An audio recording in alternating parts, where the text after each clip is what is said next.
Fucking missed the baller video on this beautiful ass Sunday. I know I gotta react to the one from last Sunday too though, but I just seen them came out, so I'm gonna react to that one first, then gonna do that one later on down the line, whatever. I got some more videos coming up I gotta do, so you got for the mist came death. Oh shit. Alright, let's go get the bitch started, man. How y'all Sunday going, man? Good?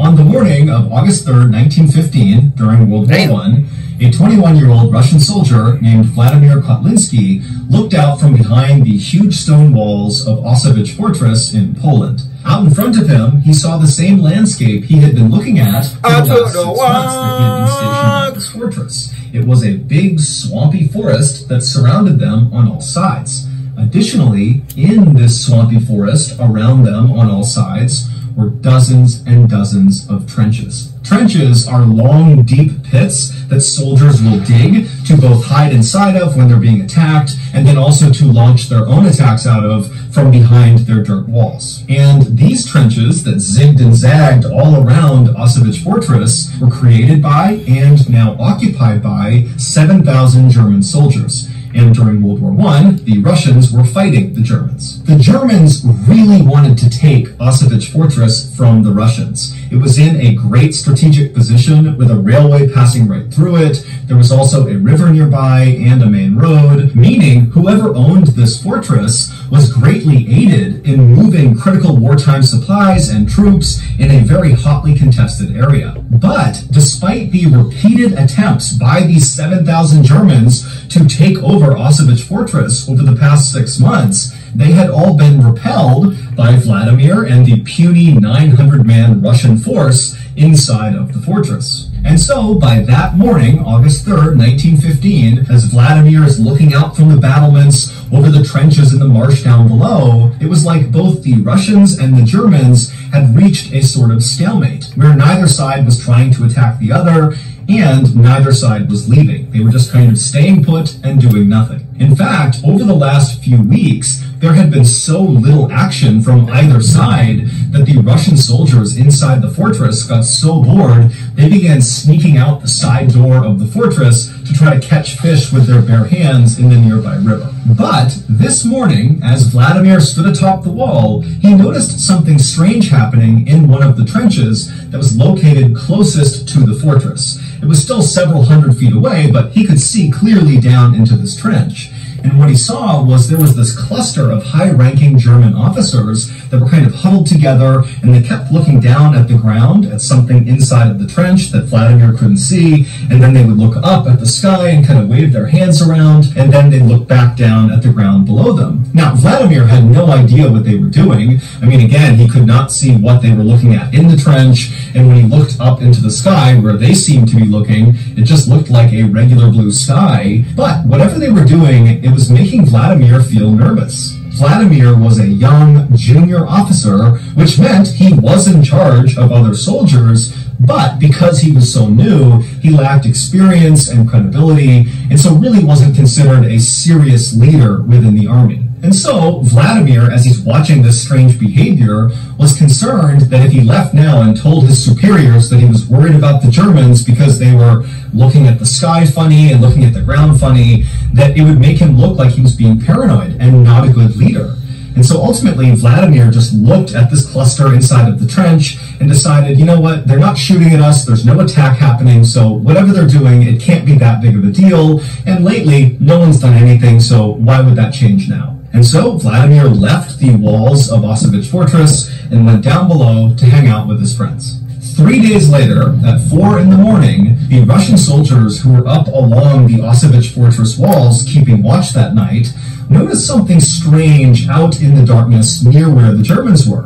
When they looked out, they saw that the dark night air almost looked kind of blurry or wavy, kind of like if you were looking at air coming off of hot pavement on a sunny day, it would look kind of blurry. That's what the night sky looked like to them. But of course, it couldn't be because of heat and sun, because it's the morning, it's cold, it's dark outside.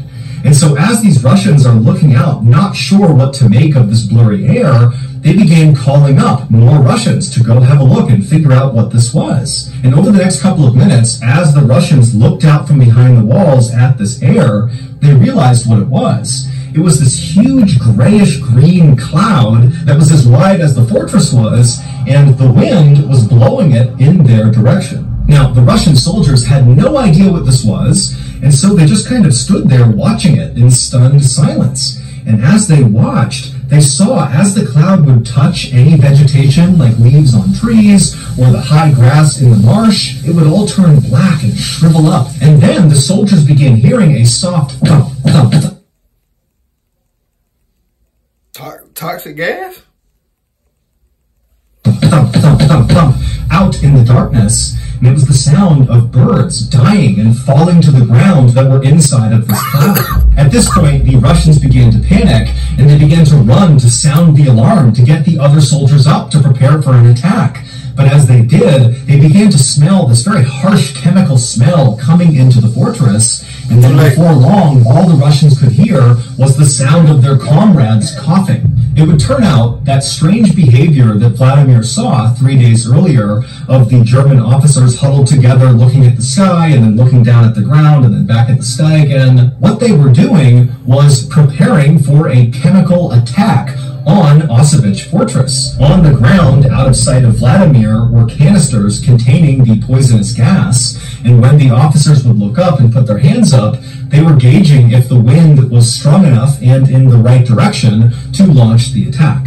Now, 3 days ago, the wind had not been in their favor, but this morning at 4 a.m. on August 6th, 1915, the wind had been in their favor, and they had released the gas. And this gas was quite possibly the worst gas you could ever come up against on the battlefield. It was a combination of chlorine gas and bromine gas.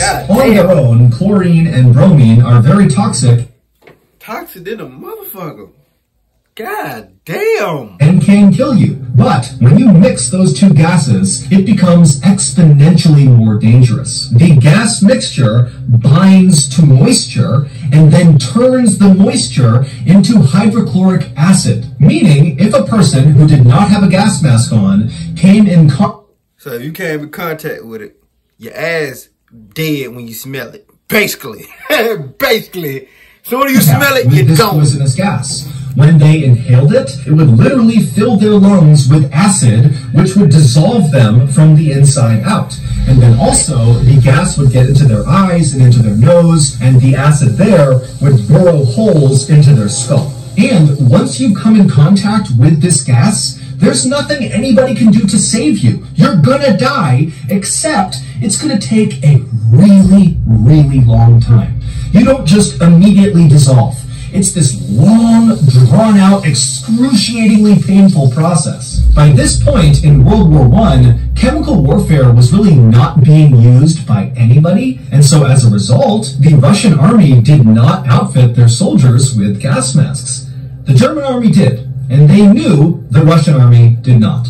So, as this horrific poisonous gas began permeating every square inch of Auschwitz Fortress, all of these Russian soldiers had nothing they could do to protect themselves from this gas. And so right away... Can't trust nobody, man. They should have known that, though. That's why they don't like that now. Bleeding from their eyes and their mouths and their ears, and they literally began coughing up chunks of their lung. And so very quickly, the Russians inside the fortress understood they were being poisoned. And so the soldiers... I ain't said chunks of his lungs. It's crazy. And they literally began coughing up chunks of their lung. And so very quickly, the Russians inside the fortress understood they were being poisoned. And so the soldiers that were not as affected, at least not right away, by this gas, quickly began ripping off their shirts, dunking them in water, and wrapping them around their heads to try to limit how much they breathed in of this chemical.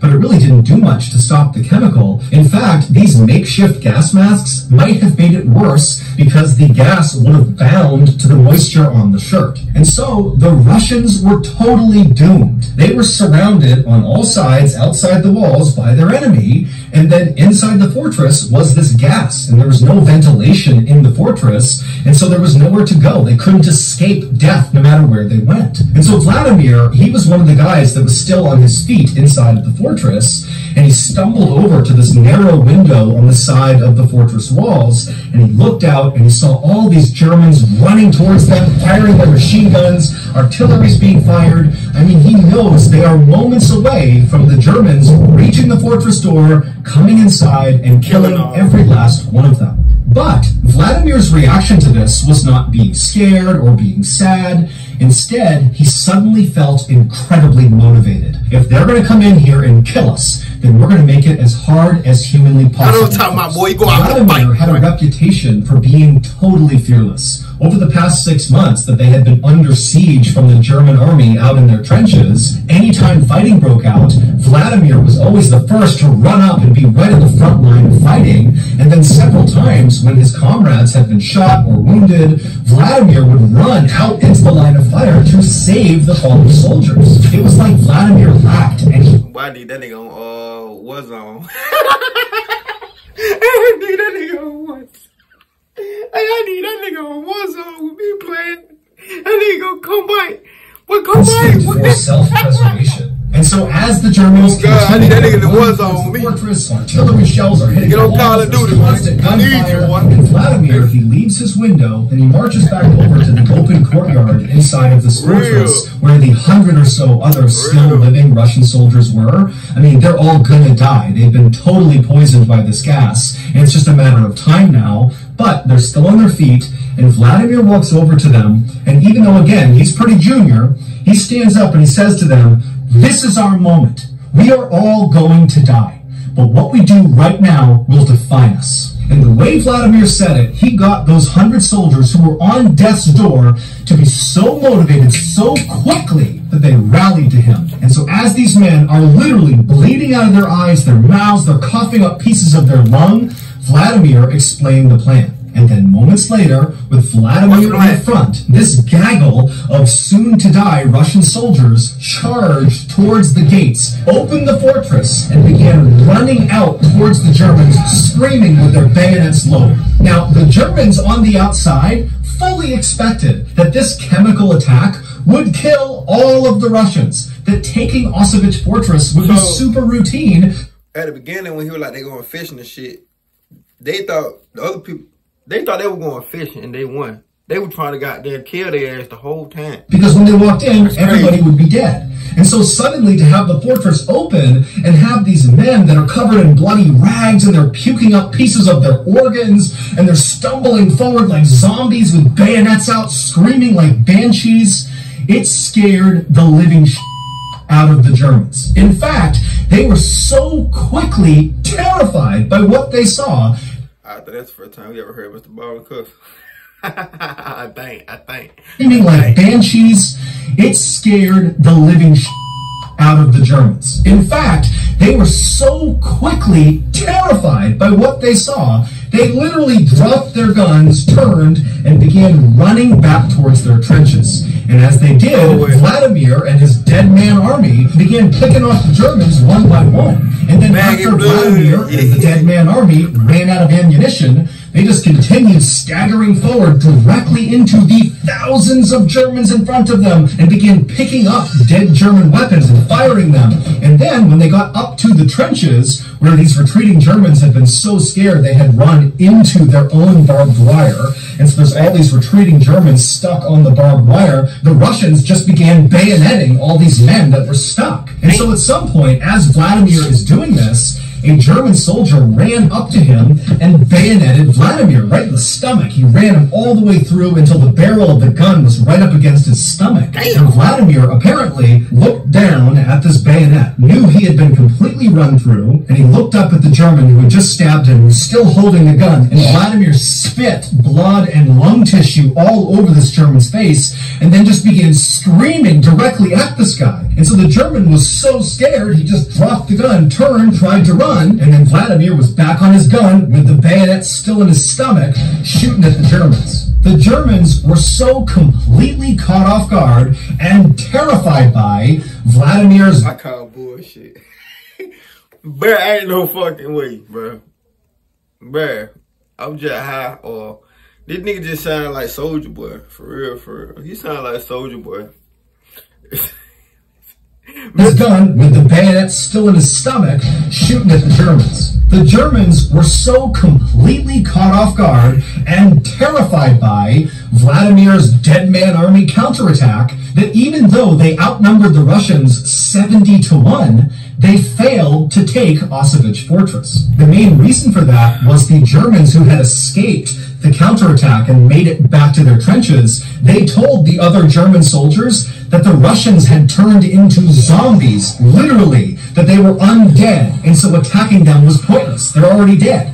And the Germans were so scared, they refused to leave their trenches again. Once the Russians could tell they had successfully forced a retreat by the German army, Vladimir, who was still alive at this point with a gun still stuck in his gut from the bayonet, he called out to the rest of his soldiers to retreat back to the fortress. And so this handful of Russian soldiers who were about to die, they hobbled their way back inside of their fortress, and then Vladimir gave his final command: destroy the fortress. If we can't have it, nobody can. Every single Russian soldier that came in contact with that poisonous gas died, including Vladimir. When the Germans did eventually take Auschwitz fortress at a later date, when again all of the Russians were dead, when the Germans went inside, they realized the fortress had been destroyed and it was no longer strategically valuable. Vladimir would be awarded posthumously Russia's highest military honor. His actions and the actions of the other dying soldiers that fought alongside him are remembered today in stories, songs, and statues all across Russia. The motherfucker. That part of why they don't like it. Hold on. Foundation. Hey, he got a podcast too. I might think about reacting to.